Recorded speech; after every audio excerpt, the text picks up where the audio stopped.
ایک جلیل القدر امام مدینہ منورہ میں رہتے تھے، اور جب ان کی نئی شادی ہوئی تو نکاح کے کچھ ہی دنوں بعد اچانک ان کو جہاد کی ضرورت کی وجہ سے مدینہ منورہ چھوڑ کر جانا پڑا۔ جب جہاد سے واپس آئے تو جس وقت وہ اپنے دروازے پر پہنچے تو دیکھتے ہیں کہ ایک خوبصورت نوجوان دروازے سے نکل رہا ہے۔ وہ یہ دیکھ کر غصے سے آگ بگولا ہوئے کہ میرے گھر میں یہ اجنبی شخص کون ہے، جبکہ میں اپنی بیوی کو اکیلے چھوڑ کر گیا تھا۔ بسم اللہ الرحمن الرحیم۔ ناظرین، آج ساری امت کا سر ان عظیم محسنوں کے احسانات کے آگے جھکے ہوئے ہیں جنہوں نے اپنی محنت و قربانیوں سے یہ دین کی امانت ہم تک پہنچائی ہے۔ ان میں مفسرین بھی ہیں، محدثین بھی ہیں، فقہاء و متکلمین بھی ہیں اور مجاہدین و مبلغین بھی ہیں۔ انہی کے احسانات کے نتیجہ میں ہم اور آپ اس سرزمین پر مسلمان کہلاتے ہیں اور کلمہ طیبہ لا الہ الا اللہ محمد الرسول اللہ پڑھنے والے ہیں۔ ان کے تذکرے پڑھ کر ان کی عظمت، شان اور جلالت قدر کا سکہ دل میں بٹھاتے ہیں، لیکن بہت کم لوگوں کی نظر اس طرف جاتی ہے کہ یہ جلالت قدر اور عظمت شان جو ان بزرگوں کو حاصل ہوئی، اس میں ان خاموش ماؤں کا کتنا بڑا کردار ہے جس کی گود میں ایک عظیم الشان جلیل القدر شخصیت نے پرورش پائی ہے۔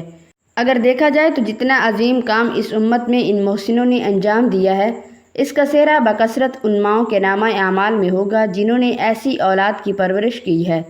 حضرت امام مالک رحمہ اللہ کے استاد حضرت ربیعۃ الرائے جلیل القدر محدثین میں سے ہیں، اور حضرت امام مالک رحمۃ اللہ علیہ جیسے جلیل القدر امام کے استاد ہیں۔ ان کے والد کا واقعہ تاریخ میں آتا ہے کہ وہ مدینہ منورہ میں مقیم تھے، اور جب ان کی نئی شادی ہوئی تو نکاح کے کچھ ہی دنوں بعد اچانک ان کو جہاد کی ضرورت کی وجہ سے مدینہ منورہ چھوڑ کر جانا پڑا، اور جہاد مدینہ منورہ کے قریب یا عرب ممالک میں نہیں تھا بلکہ ہزارہا میل کے فاصلہ پر، اور ظاہر ہے کہ وہ زمانہ جہازوں اور ریلوں کا نہیں تھا، لہٰذا اتنی مسافت طے کر کے جہاد میں شامل ہوئے۔ اور اللہ تعالیٰ کا کرنا ایسا ہوا کہ جہاد میں شریک ہونے کے بعد ایک دوسری ضرورت نکل گئی، اور اس جہاد میں گھر اور بیوی سے دور تقریباً 25 سال تک مشغول رہے۔ 25 سال بعد مدینہ منورہ واپسی ہوئی تو جس وقت وہ اپنے دروازے پر پہنچے تو دیکھتے ہیں کہ ایک خوبصورت نوجوان دروازے سے نکل رہا ہے۔ ان کو خیال ہوا کہ میرے گھر میں یہ اجنبی کون ہے، جبکہ میں اپنی بیوی کو اکیلے چھوڑ کر گیا تھا۔ تو انہوں نے سخت لہجہ میں اس نوجوان سے پوچھا کہ تم کون ہو؟ اس کے جواب میں نوجوان نے بھی درشتی جواب دیا، یہاں تک کہ دونوں میں تلخ کلامی ہو گئی اور آوازیں بلند ہونے لگیں۔ تو گھر میں بیٹھی ہوئی خاتون کو احساس ہوا کہ دروازے پر کچھ تلخ کلامی ہو رہی ہے، چنانچہ قریب آ کر دیکھا کہ نوجوان اور نوارد میں گفتگو جاری تھی۔ انہوں نے آواز سے پہچانا کہ یہ نوارد میرے شوہر ہیں جو اتنا عرصہ پہلے مدینہ چھوڑ کر گئے تھے۔ اس خاتون نے اپنے شوہر کو بتایا کہ جس سے آپ تکرار کر رہے ہیں یہ آپ ہی کا بیٹا ہے۔ اب دونوں گلے ملے اور خوب روئے۔ پھر انہوں نے اپنی بیوی سے پوچھا کہ جب میں گیا تھا تو تم کو 30,000 دینار دے کر گیا تھا تاکہ تم اپنے کام میں لاؤ، تمہارے لیے کافی ہو گئے تھے یا نہیں؟ بیوی نے کہا اس کا حساب میں آپ کو بتاتی ہوں۔ اتنے میں نماز کا وقت قریب ہو گیا اور مسجد نبوی صلی اللہ علیہ وآلہ وسلم قریب تھی، تو اہلیہ نے کہا آپ نماز پڑھ کر واپس آئیں تو میں آپ کو بتا دوں گی میں نے 30,000 دینار کہاں خرچ کیے ہیں۔ یہ نماز پڑھنے گئے تو دیکھا نماز کے بعد بہت سے افراد ایک شخص کے گرد حلقہ بنا کر بیٹھے ہیں۔ اس زمانہ میں مسجد نبوی میں جو شخص درس حدیث دیا کرتا اس کے سر پر رومال ہوتا تھا جس سے چہرہ دور سے اچھی طرح نظر نہیں آتا تھا۔ انہوں نے دیکھا کہ ایک شخص بیٹھا ہے جس کے گرد طلباء بیٹھے ہیں اور وہ نبی کریم صلی اللہ علیہ وآلہ وسلم کی احادیث مبارکہ پڑھا رہا ہے اور لوگ اسے سن رہے ہیں اور لکھ رہے ہیں۔ اس نے احادیث کا بہت بڑا ذخیرہ سنایا اور طلباء نے لکھا۔ جب فارغ ہوئے تو قریب جا کر دیکھا کہ یہ پڑھانے والا ان کا اپنا بیٹا ہے، جس کو دیکھ کر ان کو خوشی کا کوئی ٹھکانہ نہ رہا۔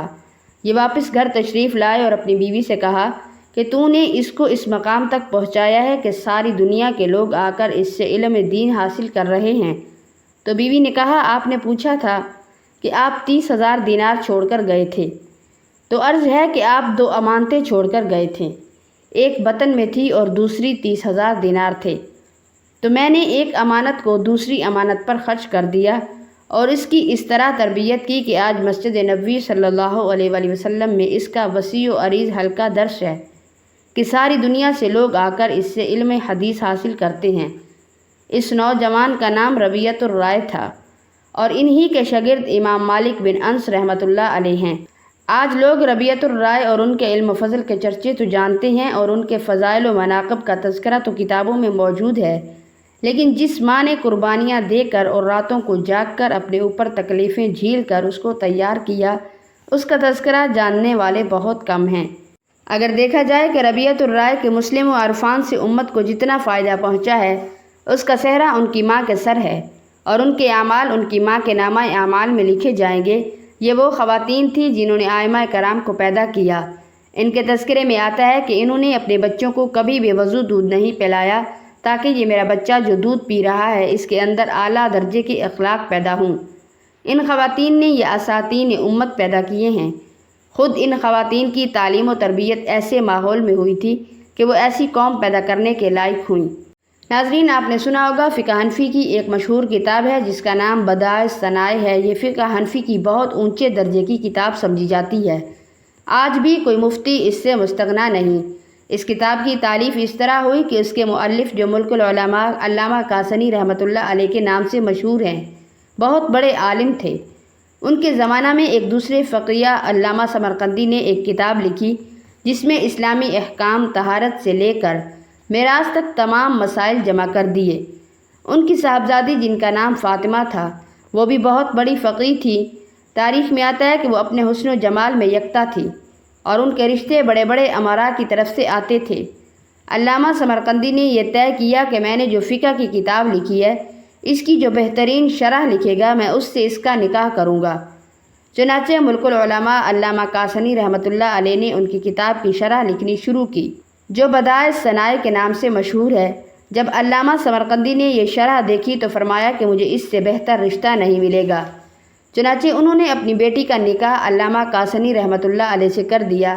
اب جب علامہ کاسنی رحمۃ اللہ علیہ سے نکاح ہو گیا تو علامہ سمرقندی خود فقیہ، بیٹی فقیہ اور داماد بھی فقیہ، یہاں تک کہ جب کوئی فتویٰ آتا تو تینوں کے دستخط سے فتویٰ جایا کرتا تھا۔ علم دین کی برکت اور اللہ تبارک و تعالیٰ نے زوجین کے درمیان اتنی محبت و تعلق قائم فرمایا کہ وہ ایک مثالی تعلق تھا، یہاں تک کہ انتقال بھی دونوں کا قریب قریب ہوا، اور جب انتقال ہوا تو دونوں کی قبریں بھی ساتھ ساتھ تھیں۔ اللہ تعالیٰ نے ان کو ایسا نوازا کہ وہاں کے علماء میں یہ بات مشہور تھی کہ اللہ تعالیٰ نے ان بزرگوں کو یہ قبولیت عطا فرمائی ہے کہ ان کے مزار پر جا کر کوئی بھی دعا کی جائے تو اللہ تعالیٰ ضرور قبول فرماتے ہیں۔ آج علاء الدین سمرقندی کو اور علامہ کاسنی رحمۃ اللہ علیہ کو تو لوگ جانتے ہیں، لیکن فاطمہ رحمۃ اللہ علیہ کو جاننے والے کم ہیں۔ حالانکہ یہی فاطمہ رحمۃ اللہ علیہ تھی جنہوں نے اتنی عظیم خدمات انجام دی کہ اللہ تعالیٰ نے اس مقام تک پہنچایا۔ دعا ہے کہ اللہ تعالیٰ ہمیں دین کی سمجھ عطا فرمائے اور ہمارا خاتمہ ایمان پر فرمائے، آمین ثم آمین۔ ناظرین، اللہ تعالیٰ کے 99 ناموں میں سے ایک نام کمنٹ باکس میں ضرور ٹائپ کریں۔